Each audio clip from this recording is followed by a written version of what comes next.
Assalamualaikum warahmatullahi wabarakatuh. Selamat datang di kelas metodologi penelitian hubungan internasional. Biasanya nih, eh, materi ini kita akan membahas di beberapa kelas sebenarnya, di beberapa semester. Seperti adanya MPS, yaitu metodologi penelitian sosial, atau nanti setelahnya akan dipelajari lagi di MRHI, yaitu metode riset penelitian hubungan internasional. Nah, atau nanti teman-teman akan mengaplikasikan ini lebih dalam di seminar HI, yaitu sebuah kelas seperti persiapan seminar proposal seperti itu. Nah, itu adalah sebuah pengaplikasian dari materi yang akan kita pelajari pada hari ini. Nah, sebenarnya bagaimana sih bentukan metodologi penelitian hubungan internasional? Apakah metodologi penelitian hubungan internasional itu mirip seperti metodologi penelitian sosial? Ya, sebenarnya mirip, tapi hanya memiliki mungkin bidang fokus tertentu. Seperti kalau misalnya metodologi penelitian sosial mungkin lebih banyak membahas mengenai bagaimana dinamika di masyarakat dan lain sebagainya. Tapi kalau di metode hubungan internasional kita akan lebih dalam melihat bagaimana sistem di ruang lingkup yang lebih luas yaitu internasional. Nah, dalam pengantar metodologi penelitian ini kita akan membahas yaitu apa aja sih pentingnya metodologi penelitian itu, lalu pendekatan ilmiahnya seperti apa dan paradigma ilmu sosial yang mempengaruhinya seperti apa. Karena dengan kita memahami bagaimana metode penelitian di hubungan internasional, maka kita akan lebih eh, bisa mengaplikasikan berbagai teori yang sudah kita pelajari selama ini ke dalam sebuah analisis riset seperti itu. Nah, kita masuk terlebih dahulu sebenarnya penelitian di hubungan internasional itu sebagai ilmu sosial itu dia terkait apa aja sih? Yang pertama itu dia terkait mengenai ilmu sosial yang mencakup ke bidang politik, ekonomi, dan sosiologi.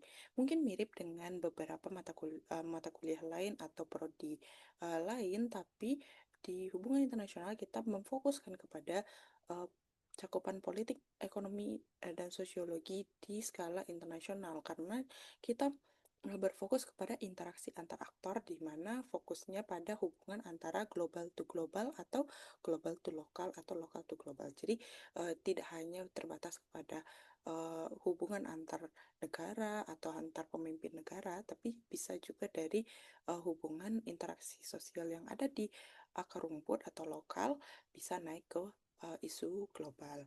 Nah, tradisi penelitiannya juga beragam di HI. Ada yang namanya positivis, ada post-positivis, atau interpretatif, dan adanya teori kritis. Nah, kita akan melihat dulu seperti apa paradigma dan pendekatan di dalam metodologi HI. Yang pertama adalah positivis. Positivis ini bisa dibilang adalah pendekatan yang paling awal ya, paling klasik di HI, di mana kita fokusnya kepada bagaimana jikalau ada di prodi saintek kita, uh, mereka akan membaca data dan menganalisis data melalui hasil laboratorium ataupun hasil penelitian mereka yang bersifatnya angka ya. Nah, di uh, pendekatan metodologi HI juga kita bisa menggunakan hal seperti itu, tapi bukan berbasis dengan laboran, melainkan kita berbasis kepada data-data seperti misalnya data BPS atau data OECD gitu. Nah, itu empirical data yang bisa kita observe, yang bisa kita lihat gitu sebagai sebuah fenomena. Apakah nanti itu akan menjelaskan mengenai pola interaksi suatu negara dengan negara lain seperti ini atau pola interaksi suatu rezim ASEAN misalnya atau rezim Uni Eropa, oh ternyata bedanya seperti ini. Atau kita bisa melihat bagaimana hubungan ketimpangan power yang ada di antara em, komunitas-komunitas akar rumput dengan sistem yang ada di internasional. Nah, selain itu paradigma yang ada di HI juga bersifat reflektif, di mana itu melihat lebih ke subjektivitas ya. Kalau yang tadi kita lebih mengutamakan kepada bagaimana data ini bisa didapat secara objektif. Kalau yang satunya lagi kita bisa melihat lebih spesifik, lebih dalam, dengan menekankan konteks dan subjektivitas interpretasi dalam sebuah penelitian. Jadi misalnya kita menggunakan um, apa namanya, penelitian soal wawancara. Nah, kita bisa melihat seperti itu. Bagaimana sih sebenarnya di dalam wawancara itu harus ada yang namanya deep interview seperti itu. Kita tidak bisa hanya melihat dari segi surface-nya saja, tapi kita harus melihat kenapa ini bisa terjadi sampai ke aspek-aspek lainnya. Misal kita ingin membahas mengenai kenapa Indonesia join BOP seperti itu. Nah, kita tidak hanya melihat dari oh iya pemimpin kita yang ingin um, mengam, ber, bergabung gitu dengan BOP karena menurut beliau itu negara-negaranya capable gitu untuk bekerja sama dengan Indonesia. Mungkin ada aspek lain yang bisa menjadi alasan gitu. Jadi kita bisa melihat hal-hal itu lebih interpretatif secara subjektif. Nah, ada yang lain, pendekatan yang lain, paradigma yang lain itu kita bisa melihat dari critical theory, di mana analisis kritis terhadap sebuah fenomena. Seperti misalnya kita ingin mengkritisi sebuah kebijakan atau kita misalnya ingin mengkritisi sebuah teori yang sudah ada. Misal seperti halnya feminis yang ingin yang mengkritisi bagaimana teori-teori yang sudah ada, teori-teori HI yang sudah ada itu terlalu maskulinitas seperti itu. Nah, diambil dengan kacamata isu-isu yang berbau gender seperti itu. Jadi dia sifatnya adalah untuk menguji atau menantang gitu teori-teori atau narasi-narasi tradisional untuk melihat isu secara inklusif seperti itu. Nah, selanjutnya kita juga bisa melihat bagaimana perkembangan metodologi yang ada di HI. Yang pertama itu klasikal. Klasikal itu biasa didominasi dengan uh, teori-teori positivis seperti dominasi behavioralism. Nah, kalau refleksif itu dia melihat dari sisi konstruktivis gitu, bagaimana ini bisa terjadi, kenapa ini bisa terjadi kayak gitu. Mungkin ada sesuatu yang membuild itu, jadi bukan sesuatu yang given. Kalau misalnya yang klasik itu biasanya mereka menganggap bahwa sesuatu itu bisa terjadi karena ada sesuatu yang given gitu. Sedangkan refleksif mungkin bisa melihat kondisi atau isu itu dari sesuatu, oh itu bisa terjadi fenomena A bisa terjadi karena ada yang membangun itu terlebih dahulu akhirnya bisa menghasilkan si fenomena A tersebut. Nah, kalau kalau metodologi kritis itu dia seperti feminisme, seperti yang saya bilang sebelumnya, lalu ada postkolonialisme. Nah, yang terakhir itu ada postmodern. Postmodern ini yang sekarang bisa dibilang yang paling update ya tentang metodologi HI, yang mana dia melihat eh, terkait dengan perspektif-perspektif baru seperti itu.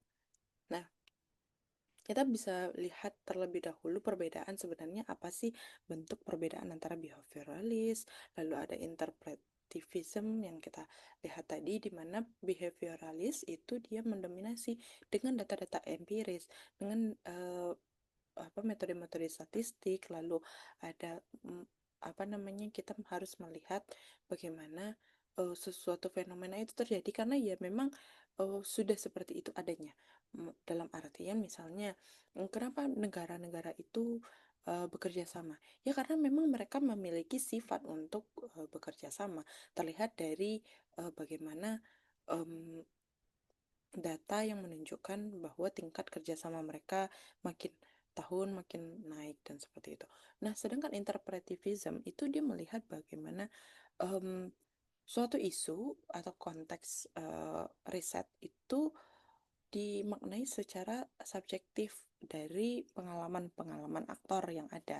Jadi dia tidak melihat dari eh, kacamata-kacamata teori-teori klasik, tapi dia melihat bagaimana eh, aktor-aktor global itu berinteraksi ya karena ada subjektivitas dari si aktornya sendiri kayak gitu. Jadi kenapa suatu kepala negara mengambil ke suatu kebijakan, mungkin itu karena memang ada hal yang faktor di dalam diri mereka, misalnya psikologi powernya, atau misalnya di eh, bagian keinginan atau ambisi si aktor gitu, atau rasionalisasi si aktor yang berfokus kepada interpretasi atau experience dari si aktor itu sendiri.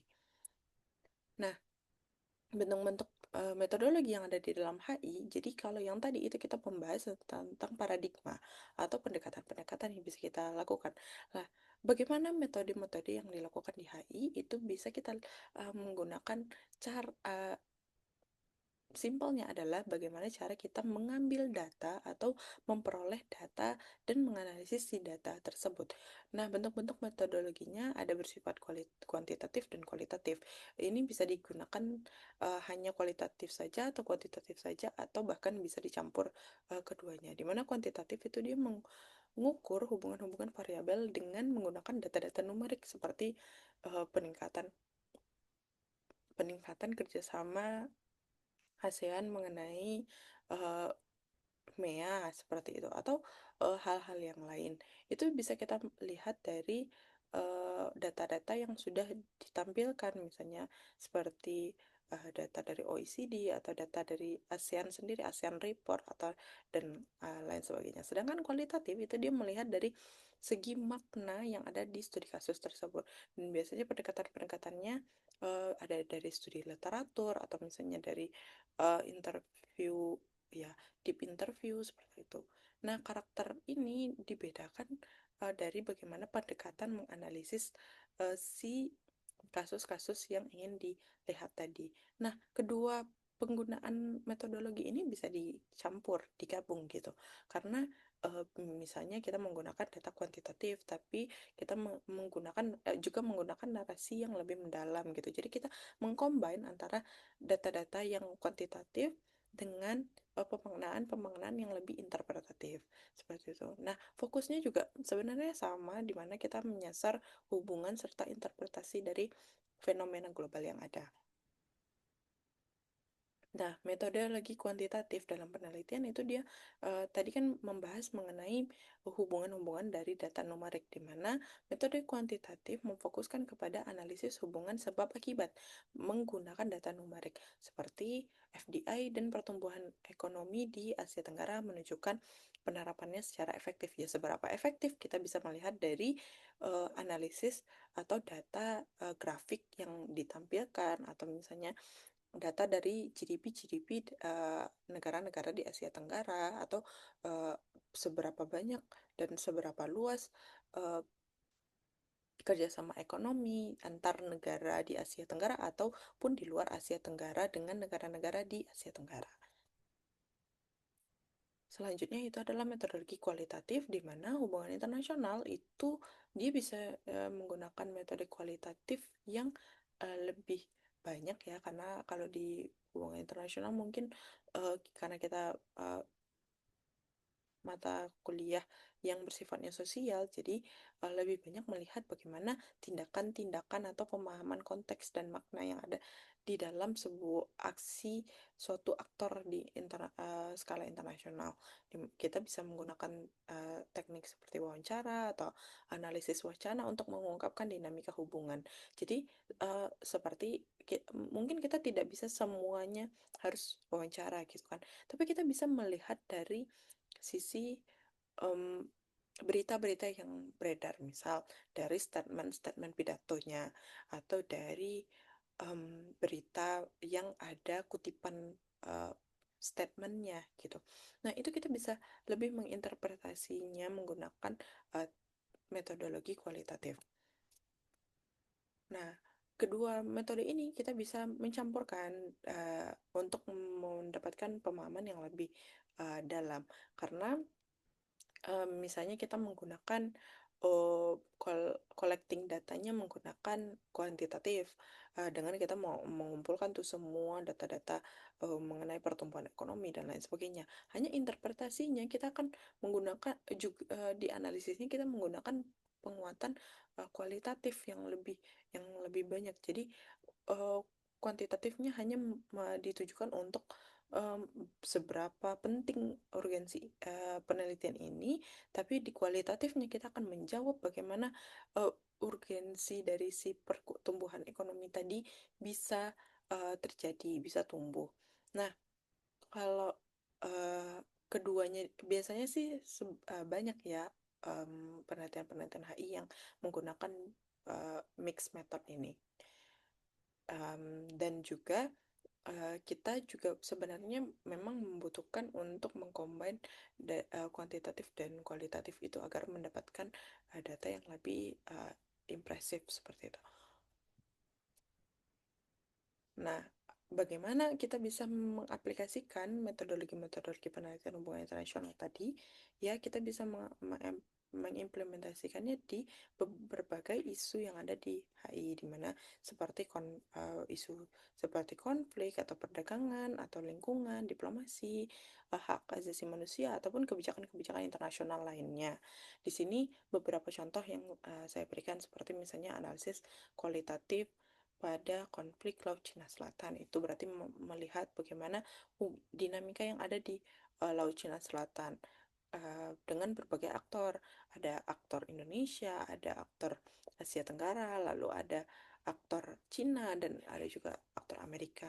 Nah, bagaimana perdagangan analisis kuantitatif dari perdagangan ASEAN? Berarti kita akan melihat bagaimana pertumbuhan pertumbuhan perdagangan yang ada di ASEAN, seberapa luas jaringannya, atau apa saja tantangan-tantangan yang dihadapi dalam peningkatan perdagangan di ASEAN. Nah, kalau lingkungan itu kita bisa melihat bagaimana pengaruh metodologi dalam isu lingkungan, di mana kita bisa bisa melihat uh, penelitian berbasis lingkungan tidak hanya dari sisi interpretasinya saja, tapi bisa mengkritisi apa yang terjadi dan kebijakan yang terjadi menggunakan teori-teori kritis yang sudah kita pelajari.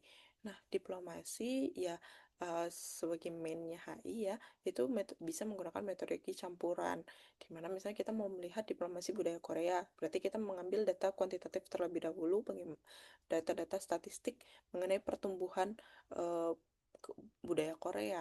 Lalu kita nanti akan menginterview gitu ke kedutaan besar Korea di Indonesia, atau misalnya kita menginterview um, aktor-aktor lainnya yang terkait dengan kebudayaan Korea melalui selain interview kita bisa melihat dari wacana-wacana, misalnya wacana presidennya, statement-statement pidato presidennya mengenai budaya Korea.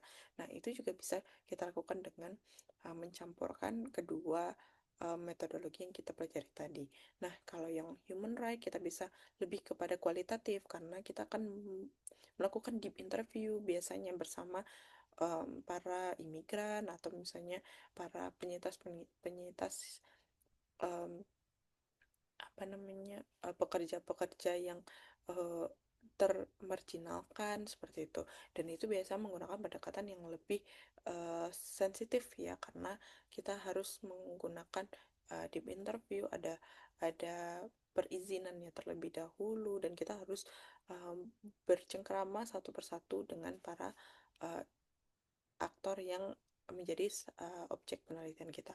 Nah, kalau dari segi kebijakan, kita bisa melihat analisis kebijakan luar negeri seperti itu. Kita bisa melihat kemana sih arah dari kebijakan luar negeri itu, apakah dia dalam bentuk suatu pola, lalu misalnya kalau kebijakan luar negeri Indonesia yang bebas aktif katanya itu sekarang posisinya seperti apa, apakah masih tetap bebas aktif atau tidak. Nah, itu bisa kita lakukan menggunakan dua metode yang kita pelajari tadi. Nah, mengapa metodologi itu akhirnya penting ya? Karena akan menghasilkan kualitas dari penelitian yang lebih valid. Lalu kita bisa menggunakan teori yang tepat untuk mengorientasikan si data dan analisis tadi. Lalu bisa melihat bagaimana sih posisi ilmiah dari penelitian ini, disiplinnya, apakah masuknya ke HI bagian mana? Apakah dia ke HI bagian diplomasi atau HI bagian ekonomi politik global, atau misalnya HI di bagian studi kawasan dan lain sebagainya.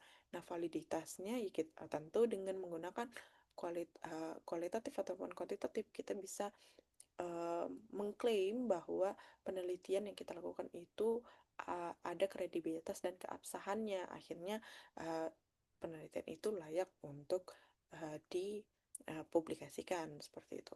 Nah, relevannya adalah ya dengan penelitian tersebut dipublikasikan, maka kita bisa memastikan penelitian itu bisa berdampak kepada dan aplikatif kepada masyarakat. Nah, sekian dari materi pada hari ini. Kita bisa masuk kepada kesimpulan materi ini. Kita bisa memahami terlebih dahulu paradigma yang ada di dalam ilmu sosial, lalu bagaimana perspektif itu mempengaruhi di dalam riset, lalu bisa kita melihat berbagai macam metode yang digunakan di dalam sebuah penelitian. Sekian dari saya, mohon maaf apabila ada kesalahan. Sampai jumpa di materi selanjutnya. Terima kasih.